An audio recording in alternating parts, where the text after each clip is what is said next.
Mister प्रशांत जैन घर पर है? हाँ है, क्या बात है? हमारे पास मिस्टर प्रशांत जैन के खिलाफ गिरफ्तारी का वारंट है। हमें उन्हें अभी पुलिस कस्टडी में लेना होगा। पर उन्होंने किया क्या है? जया आपके घर में काम करती है? हाँ, लेकिन इसका इससे क्या लेना देना? उसी ने मिस्टर जैन पर मोलेस्टेशन की कंप्लेंट फाइल की। चलिए सर, पुलिस स्टेशन चलना होगा आपको। आप जानते हैं ये कौन है? मैडम, हमें सब पता है, हमें अपना काम करने दीजिए। अवलाद, एक मिनट, बहस मत करो बेटा, I'll be back soon. चलिए।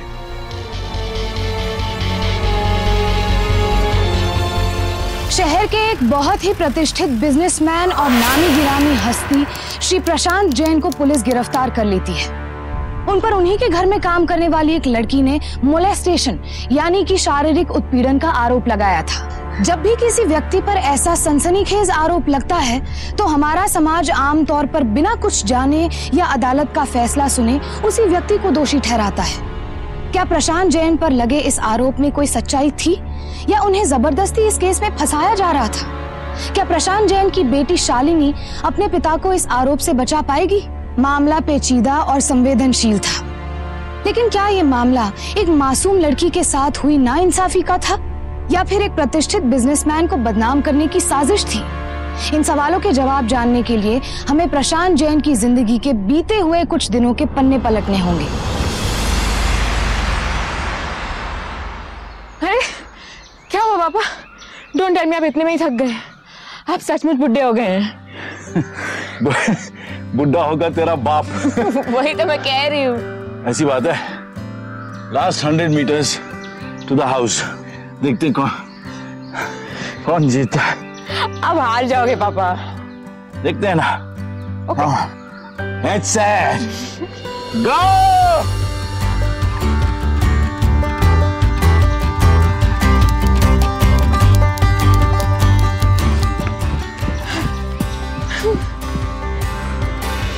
क्यों साहब जी, आज फिर दीदी ने आपको हरा दिया ना? ये लीजिए।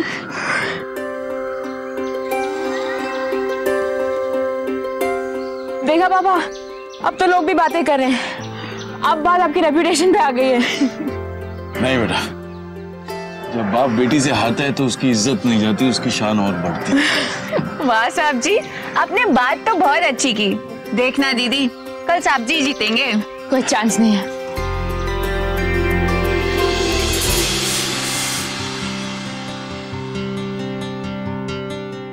वाह, बहुत ही मस्त खुशबू है। बड़ा महंगा होगा ना? महंगा तो है, लेकिन ये ले ले, तू भी थोड़ा सा लगा। दीदी, मैं आज घर जल्दी चली जाऊं? वो आई की तबीयत थोड़ी ठीक नहीं है। हाँ ठीक है, चली जाना।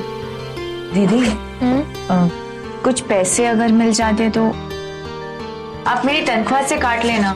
वो आई के लिए दवाइयाँ लेनी है ना। हाँ ठीक है, ये ले, तू ये रख। आप बहुत ही अच्छी हैं। अच्छा सुन, पापा को जूस दे देना और गाड़ी में सामान रखवा देना, उसके बाद चली जाना। ठीक है दीदी। साहब जी,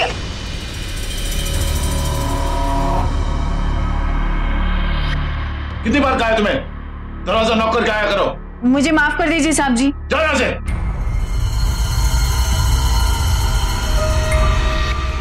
दरवाजा बंद कर देना।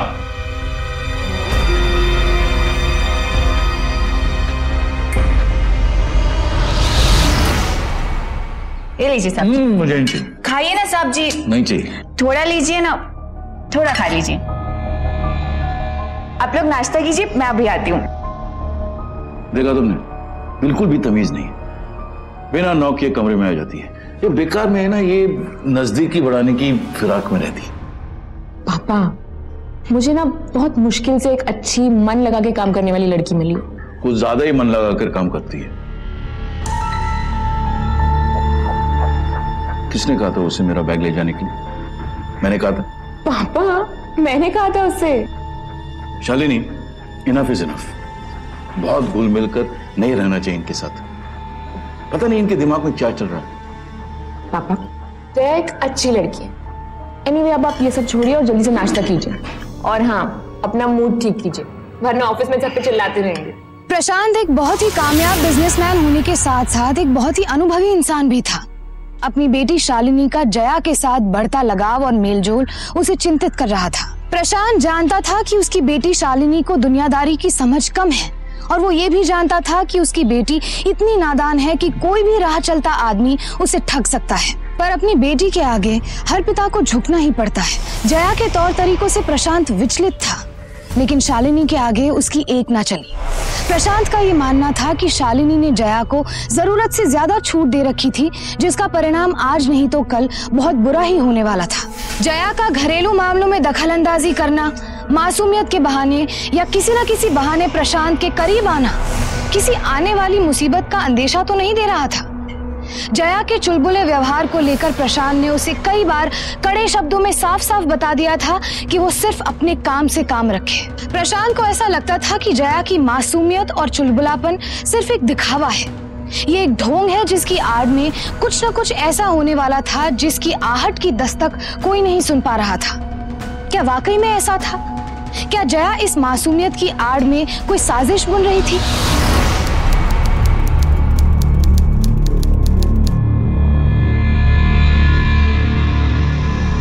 दीदी,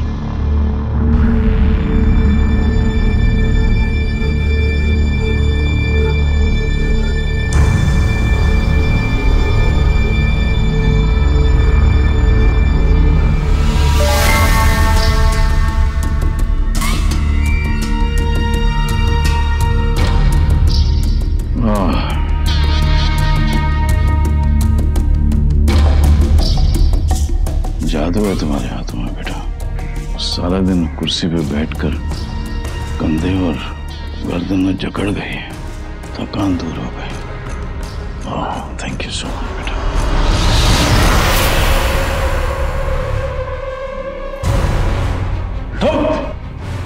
यहाँ क्या कर रहे हो? शालिनी कहाँ है? वो दीदी का फोन आया था। तो तुमने उसकी जगह ले ली? कितनी बार समझाया तुम्हें? काम से काम रखा करो। साहब जी, मुझे लगा कि... क्या लगा? मुझे कोई लेना देना नहीं है। चली जाओ यहाँ से, गेट आउट। वाह, क्या हुआ? मैंने ही उससे कहा था। क्या हुआ? क्या हुआ? मैं पागल हूं जो डांट रहा हूं? क्यों सर पे चढ़ा रखा है इनको? इसके लक्षण मुझे कुछ ठीक नहीं लग रहे हैं। पापा, okay, you relax, it's okay, आप बैठे तो सही।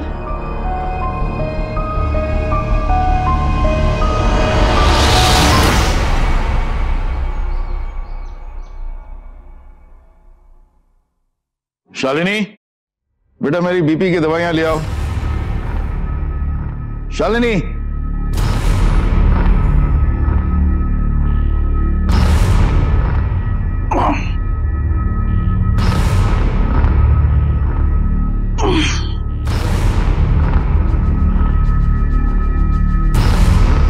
क्या कर रही हो? ये लीजिए साहब, वो दीदी नहा रही थी और आपको दवाई की जरूरत थी ना, इसलिए मैं ही आ गई। हाँ ठीक है, लेकिन आइंदा कितनी भी इमरजेंसी क्यों ना हो, मुझसे पूछे बगैर तुम अलमारी को हाथ नहीं लगाओगे, समझी? जाओ यहाँ से।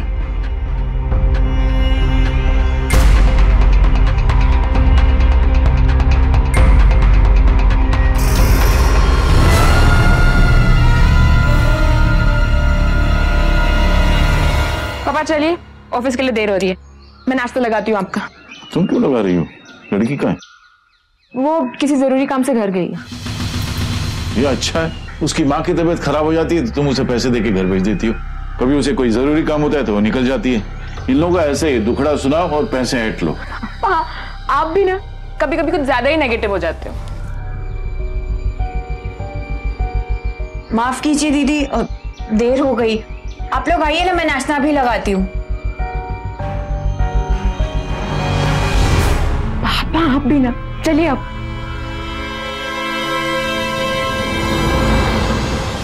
आज तो बहुत थक गई, रियली टायर्ड। ऑफिस में बहुत काम था, एक तो क्लाइंट्स के साथ इम्पोर्टेंट मीटिंग और इस सब में पापा का गुस्सा।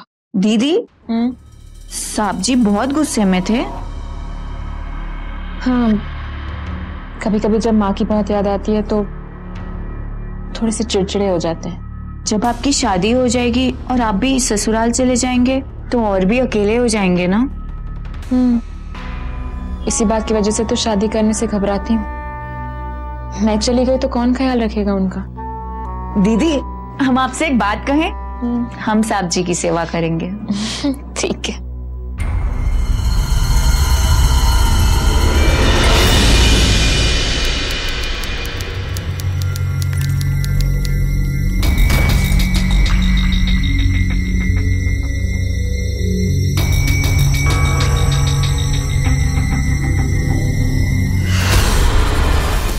जया,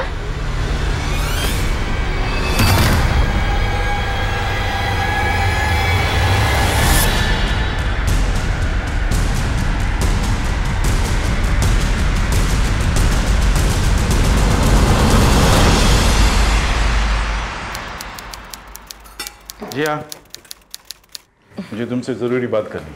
पापा बस 2 मिनट। पता नहीं ये मेड कहाँ रह गई, अभी तक नहीं आई है।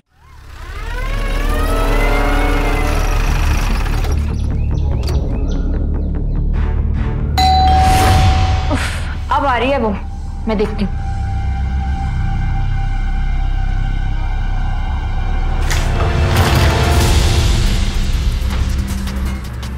मिस्टर प्रशांत जैन घर पर है? हाँ है, क्या बात है? हमारे पास मिस्टर प्रशांत जैन के खिलाफ गिरफ्तारी का वारंट है। हमें उन्हें अभी पुलिस कस्टडी में लेना होगा। पर उन्होंने किया क्या है? जया आपके घर में काम करती है?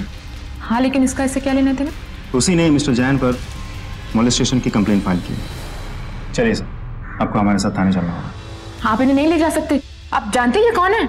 मैडम, हमें सब पता है, हमें अपना काम करने दीजिए। हवलदार, एक मिनट, बहस मत करो बेटा, I'll be back soon. चलिए।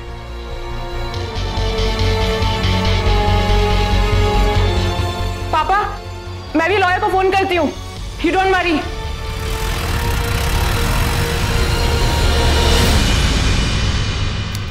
पापा, इंस्पेक्टर साहब ये। इंस्पेक्टर साहब, इस आदमी ने मेरी बेटी पे बुरी नजर डाली, उसके साथ जबरदस्ती करने की कोशिश की। आप इसे छोड़िएगा मत इंस्पेक्टर साहब, आप इसे छोड़िएगा मत। क्या अनाप शनाप बोल रही हो तुम? चिल्लाने से बात सच नहीं होती, समझी? ये सब झूठ है, पैसे एक्सटॉर्ट करने के तरीके हैं ये। मैंने तुम्हें कहा था शालिनी, इस लड़की के लक्षण मुझे कुछ ठीक नहीं लग रहे हैं। जया, तू चुप क्यों है? कुछ तो बोल, क्यों किया तूने ऐसा?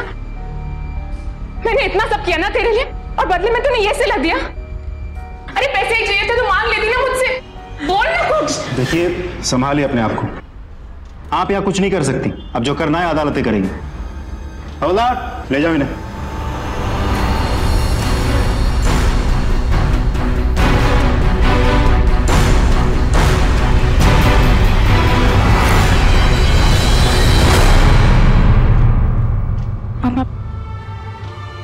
आप चिंता मत कीजिए, मैं उस जया का झूठ साबित करके रहूंगी।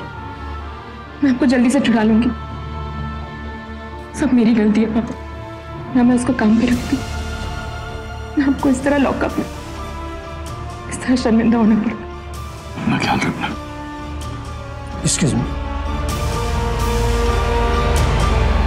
शालिनी के पिता पर मोलेस्टेशन का गंभीर आरोप लगने के बाद वो अंदर ही अंदर टूटती जा रही थी। उसे अपने पिता पर पूरा भरोसा था और उन्हें छुड़ाने के लिए शालिनी ने शहर के सबसे बड़े वकील की मदद से अपने पिता की गिरफ्तारी के 4 दिन बाद ही कोर्ट से उनकी जमानत मंजूर कराकर उन्हें पुलिस की गिरफ्तारी से छुड़ा लिया। पर क्या शालिनी अपने पिता को निर्दोष साबित कर पाएगी? क्या वो जैसा सोच रही थी सच वैसा ही था? क्या उसके पिता वाकई में निर्दोष थे या सच कुछ और ही था?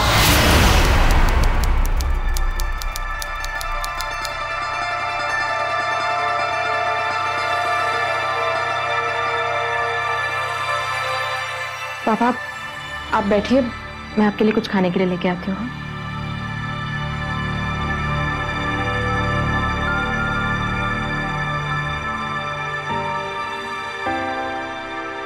पापा, आप ऐसा हिम्मत हारेंगे तो मैं क्या करूंगी? पापा, हम ये केस लड़ेंगे और जीतेंगे भी। आप चिंता मत कीजिए।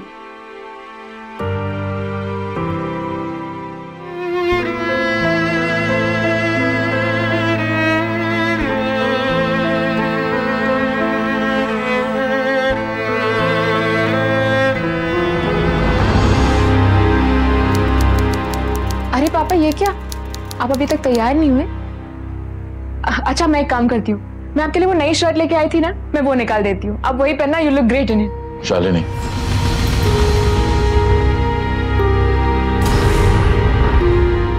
बेटा अब मैं ऑफिस जाके क्या करूंगा? हर तरफ तो सिर्फ बदनामी बदनामी है। इतनी कमाई हुई इज्जत 2 मिनट में मिट्टी में मिल गई। पापा आप ऑफिस जाना मत छोड़िए, हम ये केस लड़ेंगे और जीतेंगे भी।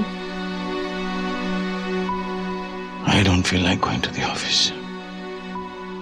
तुम चली जाओ। अब क्या है,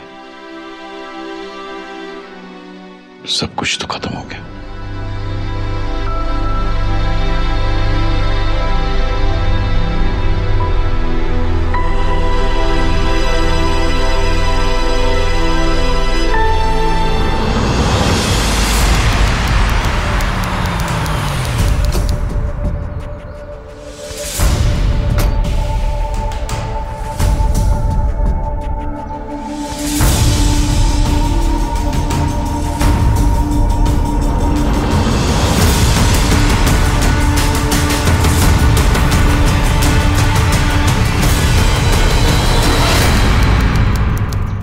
दीदी आप आई घबराओ मत, मैं यहाँ तुम लोगों से झगड़ा करने या कोई बहस करने नहीं आई। ये सारा ड्रामा तुम लोगों ने पैसों के लिए किया ना?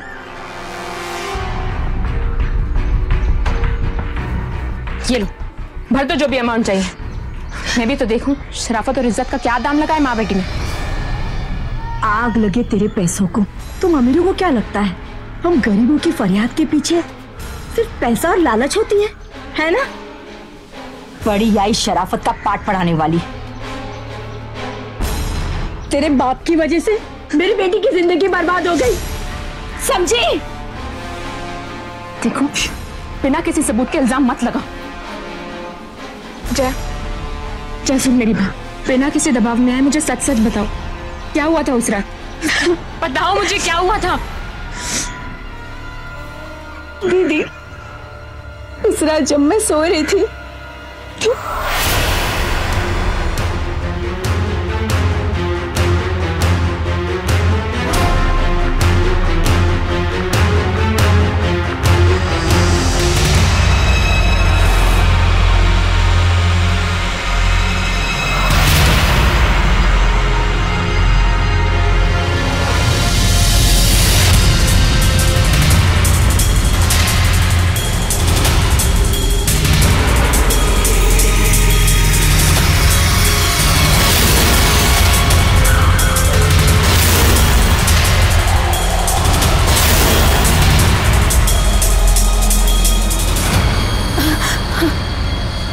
साहब जी आप जय, वो मेरी कुछ तबीयत ठीक नहीं लग रही है। जरा पानी की पट्टी लेकर मेरे रूम में आओ। जी साहब जी, मैं अभी लेकर आई। ठीक है।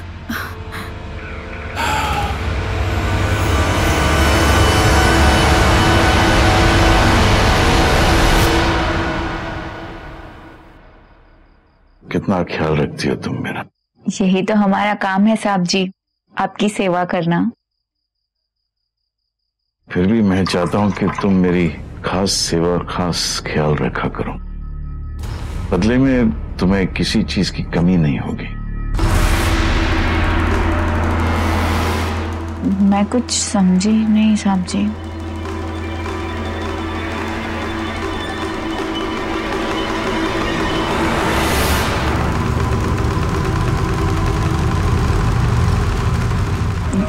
ये आप क्या कर रहे हैं? कुछ नहीं।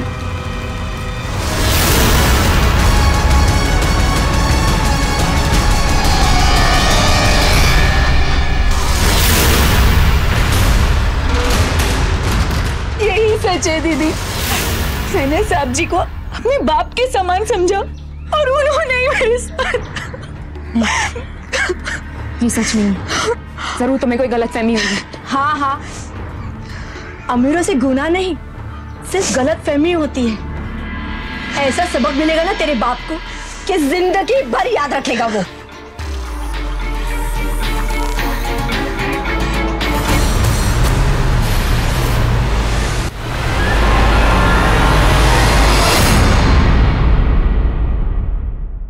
कहाँ गई थी शालिनी? ऑफिस भी नहीं गई? मैंने फोन भी किया था, तुमने फोन नहीं उठाया, क्या बात है? शालिनी क्या हुआ, क्या बात है? शालिनी,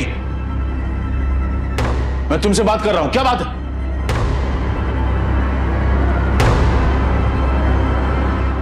प्लीज मुझसे बात मत कीजिए पापा, कहीं मैं ये भूल ना जाऊं कि आप मेरे पापा। ये क्या अनाप शनाप बोल रही हो तुम? होश में हो? ठीक कह रही हूं, आपकी असलियत पहचान चुकी हूं। जया ने मुझे सब कुछ बता दिया कि आपने उसके साथ। जी, मैं कभी सोच भी नहीं सकती थी पापा कि आप ऐसा कुछ करेंगे। तुम उन लोगों पे भरोसा कर रही हो, वो 2 टके के लोग, और अपने बाप पे शक कर रही हो तुम? तो मैं और क्या करूं पापा? वो जया झूठ क्यों बोलेगी?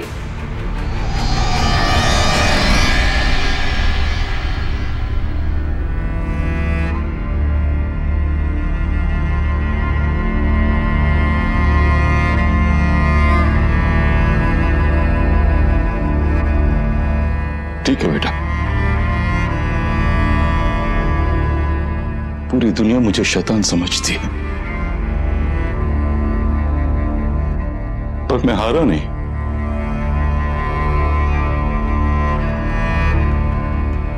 क्योंकि मैंने सोचा मेरी बेटी मेरे साथ है।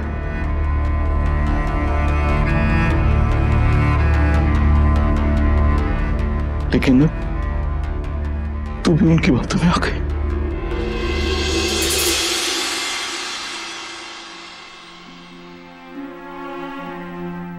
इन्हीं हाथों से तुझे पाल पोस कर बड़ा किया था मैंने,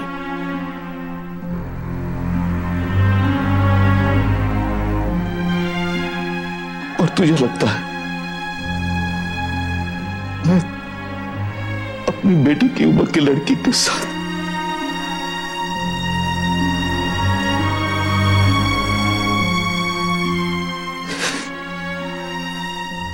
तू ही मेरी जीने की वजह है। अगर तुझे ऐसा लगता है कि मैंने इतना घिनौना काम किया है, तो फिर जीने का क्या मतलब है?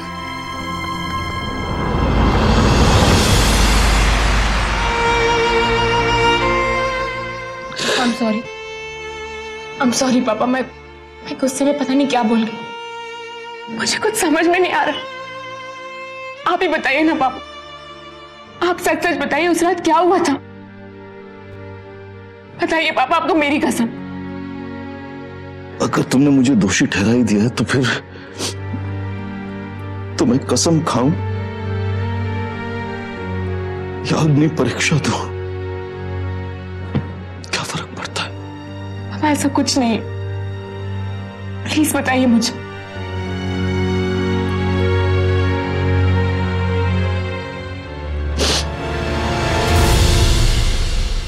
उस दिन रात को मैं अपने कमरे में सो रहा था कि अचानक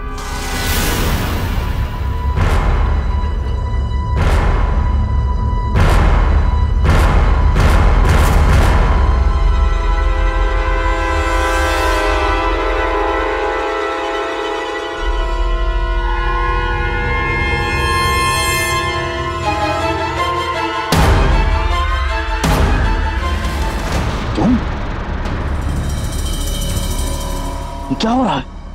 पागल हो गई क्या?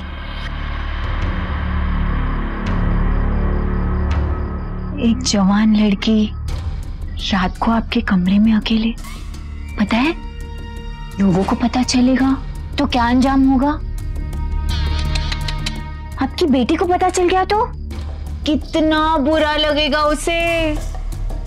इसलिए जैसा मैं बोल रही हूँ ना, बस वैसा करते जाओ, नहीं तो अंजाम अच्छा नहीं होगा।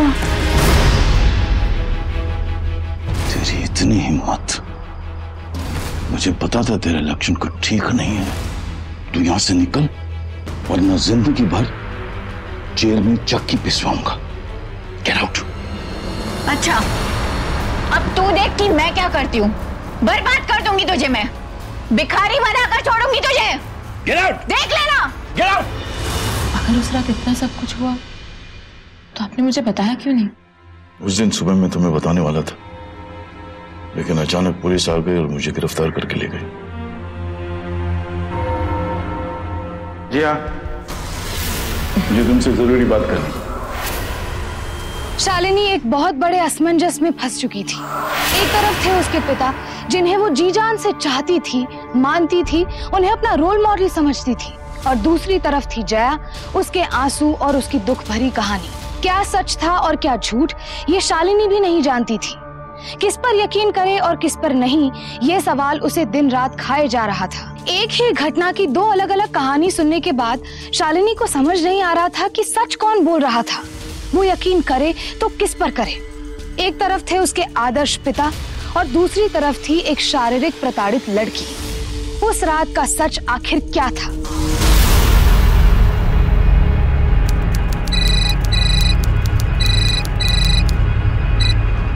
हेलो, क्या? अच्छा ठीक है, तुम फिक्र मत करो, मैं अभी आती हूँ।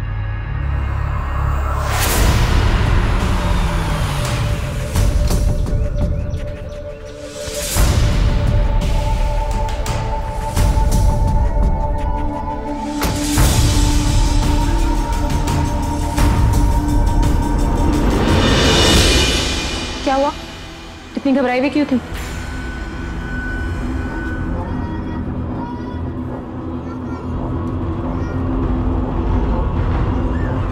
तुम बाप बेटी अपने पैसों की चमक दिखाने से बाज नहीं आओगे ना? भेजा था तुम्हारे बाप ने उस आदमी को 2 लाख रुपए लेके। मुंह पे मार दिए मैंने उसके पैसे। अगर तुम चाहती हो कि तुम्हारी भी बेइज्जती ना करूं तो निकल जाओ यहाँ से, निकल जाओ यहाँ से। तुम दीदी को ऐसे मत बोलो। जो आदमी आया था, क्या तुमने उसे पहले कभी देखा है? नहीं दीदी, और हमने इस बारे में किसी को नहीं बताया, क्योंकि पुलिस तो हमारा विश्वास करेगी नहीं। हम जब भी पुलिस स्टेशन जाते हैं वो लोग हमसे बहुत ही बुरी तरीके से पेश आते हैं। दीदी, मुझे पता है आप कुछ गलत नहीं होने देंगी ना, है ना? जया, बस कर। ये भी अपने बाप से मिली हुई है, ये कुछ नहीं कर सकती हमारे लिए।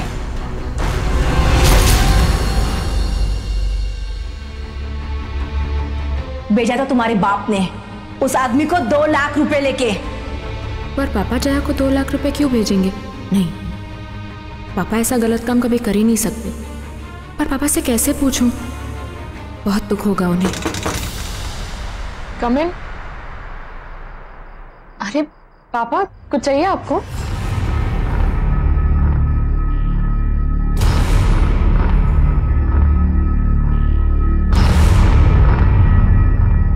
नहीं बेटा, नींद नहीं आ रही थी, बस तुमसे कुछ कहना था। हाँ बोलिए ना। बेटा, आई एम रियली सॉरी कि तुम्हें मेरी वजह से इतनी गंदी और घिनौनी बातें सुननी पड़ रही हैं। आज तक इतनी बहादुरी से तुमने सब कुछ किया, मुझे संभाला। कल को अगर कोर्ट का फैसला आया और हमारी फेवर में नहीं हुआ तो? पापा, आप ऐसा क्यों सोच रहे हैं? कोर्ट में जीत सच्चाई की ही होगी, आप देखना।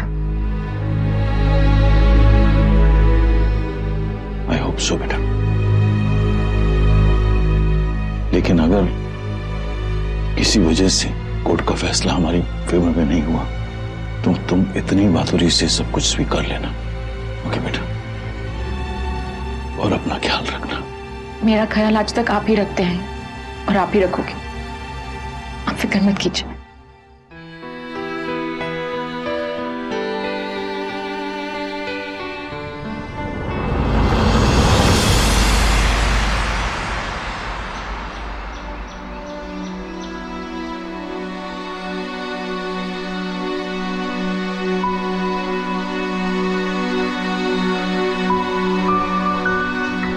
अरे पापा, ये क्या? आप अभी भी उदास बैठे हैं? मैंने कहा ना पापा, हम केस जीत जाएंगे, डोंट वरी। अच्छा मैं क्या कह रही थी कि मैंने बहुत दिन से ना आपका सिर नहीं दबाया, लाइए दबा देती हूँ। किसका फोन है? वही जया, पता नहीं वो और उसकी माँ बार बार क्यों फोन कर रहे। तंग आ गई हूँ मैं उनके झूठ से, बात नहीं करनी मुझे उनसे। बेटा ये लोग ना पैसों के लिए हमें परेशान कर रहे हैं। पता नहीं इनके दिमाग में क्या चल रहा है। मैं परेशान देखता हूँ और तुम्हारे बारे में ताने सुनता हूँ तो कभी कभी ऐसा लगता है कि खुद को पुलिस में जाकर कबूल कर लूं ताकि तुम्हारी सारी परेशानियां दूर हो जाए। नहीं पापा, आप हिम्मत मत हारिए, मैं आपकी बेटी हूँ। I won't give up. और जहां तक लोगों की बात है, आप उनकी बातों को सीरियसली मत लीजिए। मैं आप पे भरोसा करती हूँ ना, और मैं कोर्ट में ये साबित करके रहूंगी।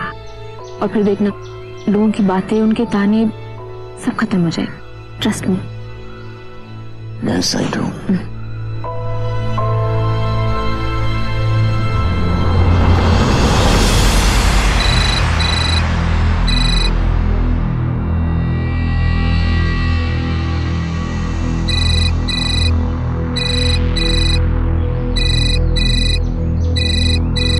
मुझे बार बार फोन करना बंद करो। क्या? मैं अभी आ रही हूँ।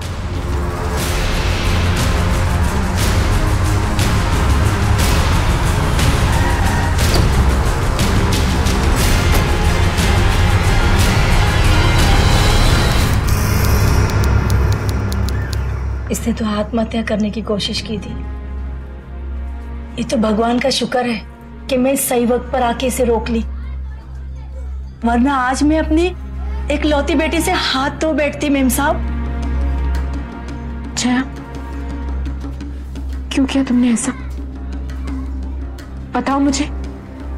जया का तो घर से बाहर निकलना मुश्किल कर दिया था इन लोगों ने। जब भी ये बाहर निकलती सिर्फ इसे ताने मारते, मेरी बेटी के चरित्र पे उंगली उठाते हैं। मेम साहब,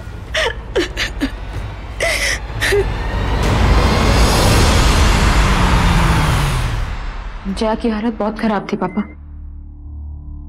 उसे देख के ऐसा नहीं लग रहा था कि वो ये सब पैसों के लिए करेगी। उन लोगों को पता है बेटा कि तुम्हारा दिल बहुत जल्दी पिघल जाता है। पता नहीं उनके दिमाग में क्या चल रहा है। उसको चोट लगी, उसकी मां पहुंच गई और उसको बचा लिया। एक मामूली सी खरोंच होगी और तुम्हारी आंखों में धूल झोंकने की कोशिश कर रहे हैं।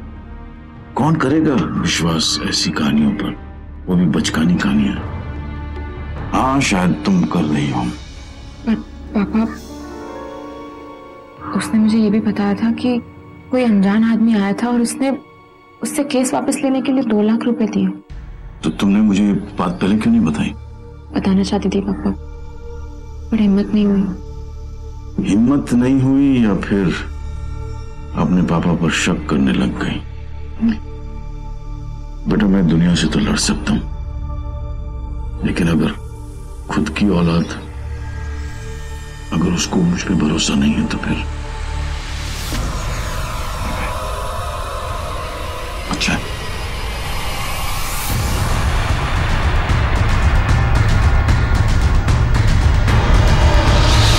हर गुजरते दिन के साथ शालिनी की दुविधा बढ़ती जा रही थी।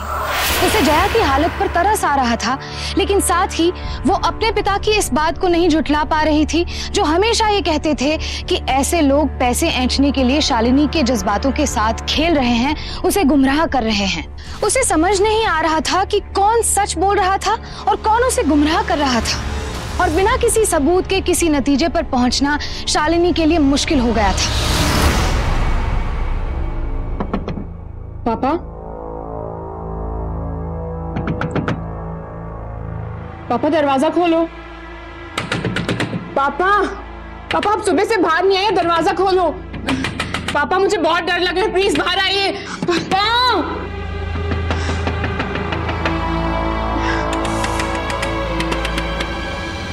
पापा,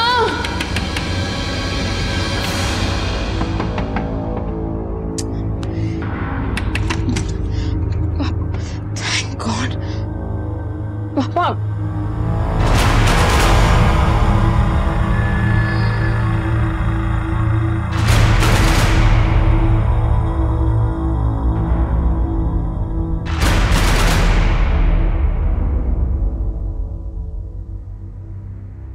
सब कुछ तबाह हो गया। उसने कहा था कि वो मुझे बर्बाद कर देगी और उसने कर दिखाया। ऐसे मत कहिए पापा। यही सच है बेटा। पहले मेरी बेटी का विश्वास डगमगाया। पूरे मार्केट में लोग मेरे चरित्र पर उंगली उठा रहे हैं, मेरे खिलाफ केस चल रहा है और जो डील फाइनल होने वाली थी सारे इन्वेस्टर्स ने अपने हाथ ऊपर खड़े कर दिए। करोड़ों का नुकसान हो गया। इतने बरसों की कमाई, इज्जत बर्बाद कर दी। उसने मुझे कहीं का नहीं छोड़ा बेटा। सही कहा था उसने, सड़क का भिखारी बना के नहीं छोड़ेगी।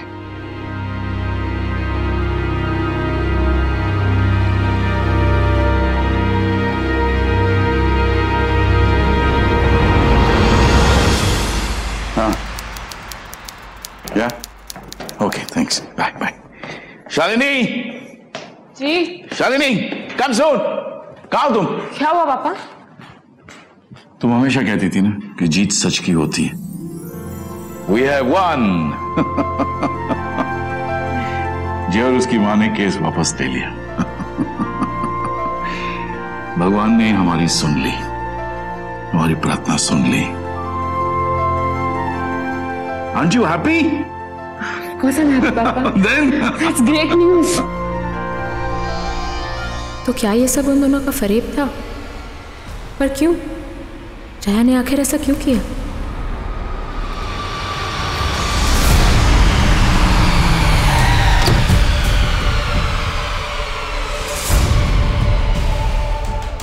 मेरी बेटी की शादी है, परसों है मेरी बेटी की शादी। आप लोग जरूर आना। हाँ, पक्का आइएगा। हाँ हाँ हाँ, बिल्कुल आएंगे।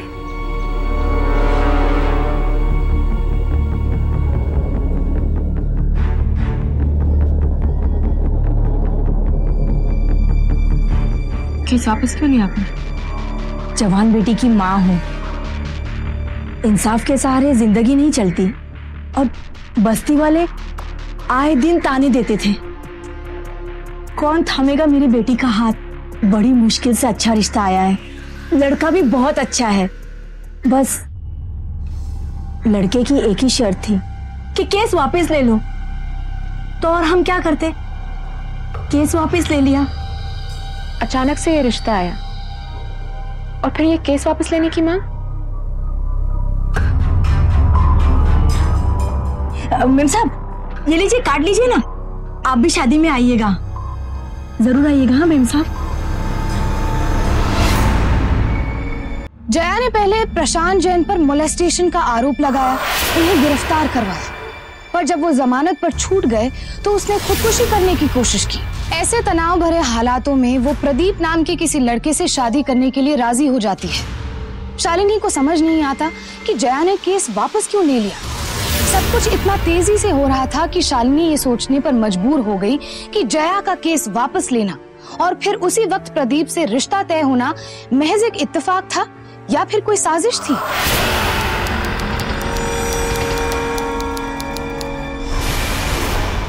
मैडम, आप यहाँ?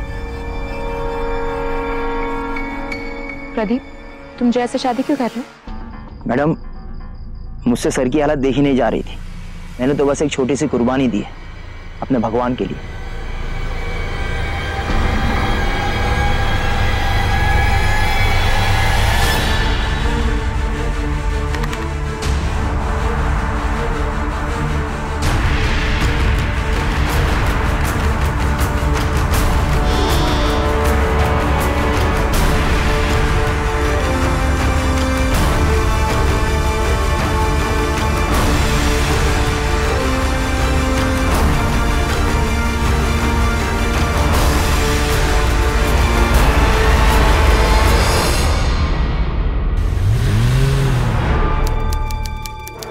लुका छुपी का बहुत खेल खेल लिया आपने मिस्टर जैन। अब सच क्या है आप ही बता दीजिए, वरना सच्चाई उगलवाने का हमारा तरीका शायद आपको पसंद ना आए। बोलिए।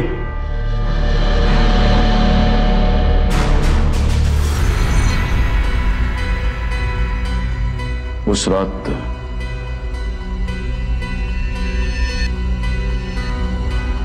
पता नहीं मुझे क्या हो गया था, और मैं नहीं चाहता था कि यह मामला कोर्ट तक पहुंचे।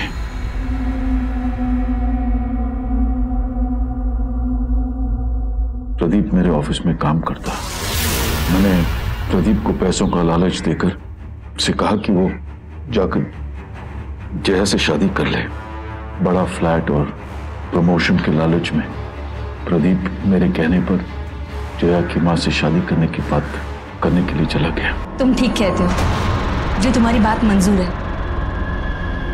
तुम अगर मेरी बेटी का हाथ थामने को तैयार हो तो हम केस वापस ले लेंगे। मुझे लगा सब ठीक हो जाएगा, लेकिन यह अंदाजा नहीं था कि प्रदीप को दिए हुए फ्लैट के पेपर्स शालिनी के हाथ लग जाएंगे। वो अपने बाप का साथ देने के बजाय जया का साथ देगी। आप रहने दीजिए, हमें हमारे हाल पर छोड़ दीजिए। अरे आप ऐसा कैसे कह सकती हैं? जो आदमी कुछ पैसों के लिए जया से शादी करने के लिए तैयार है, वो थोड़े और पैसों के लिए उसे छोड़ भी तो सकता है। वो ये शादी सिर्फ इसीलिए कर रहा है ताकि आप केस वापस ले लें। जब मैं अपने पापा के खिलाफ खड़ी हो रही हूँ तो आप क्यों पीछे हट रही हैं? नहीं मैम साहब, आप रहने दीजिए, हमें अकेला छोड़ दीजिए। नहीं माँ, मैं दीदी का साथ दूंगी।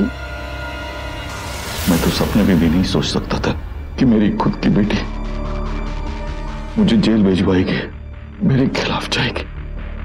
मैं अपने पापा के खिलाफ नहीं खड़ी, क्योंकि मेरे पापा कभी अपनी बेटी की उम्र की लड़की को बुरी नजर से नहीं देखते। मैं एक क्रिमिनल के खिलाफ खड़ी हूं। अगर आप अपनी बेटी की उम्र की लड़की के साथ इस तरह, तो मैं भी आपके साथ एक छत के नीचे नहीं रह सकती। I'm scared of my own father. प्रशांत जैन को अदालत ने जया का शारीरिक उत्पीड़न करने के जुर्म में आईपीसी की धारा 354 और पुलिस को गुमराह करने के जुर्म में आईपीसी की धारा 225 के तहत दोषी पाया और उसे 2 साल की सजा सुनाई। ये तभी मुमकिन हो पाया क्योंकि जया ने बिना डरे, बिना किसी लालच में आए अपनी आवाज उठाई। और इसका श्रेय जाता है शालिनी को, जिसने अपने पिता की काली करतूतों पर पर्दा डालने की बजाय जया का साथ दिया, एक औरत का साथ दिया और उसे इंसाफ दिलाया। एनसीआरबी के साल 2011 के आंकड़ों के मुताबिक हमारे देश में हर साल करीब 118 औरतें ऐसे हैवानों के हाथों शारीरिक उत्पीड़न यानी कि मोलेस्टेशन का शिकार बनती हैं। अगर हमें इस सामाजिक दुश्मन को जड़ से उखाड़ फेंकना होगा तो शालिनी की तरह सच का साथ देना होगा, कमजोर के लिए लड़ना होगा, ताकि फिर कभी किसी जया को ऐसे नर्क से ना गुजरना पड़े। इंसाफ और सच आज भी जिंदा है ऐसी अनूठी मिसालों की वजह से, जहां एक लड़की अपने पिता के खिलाफ लड़ी और उसे उसके अपराध की सजा दिलवाई। हम शालिनी की हिम्मत और जज्बे को सलाम करते हैं। आज के लिए बस इतना ही। फिर होगी आपसे मुलाकात जुर्म से जंग की एक और सत्य घटना के साथ। तब तक सावधान रहें, सतर्क रहें, सुरक्षित रहें। सावधान इंडिया, इंडिया फाइट्स बैक। तो सावधान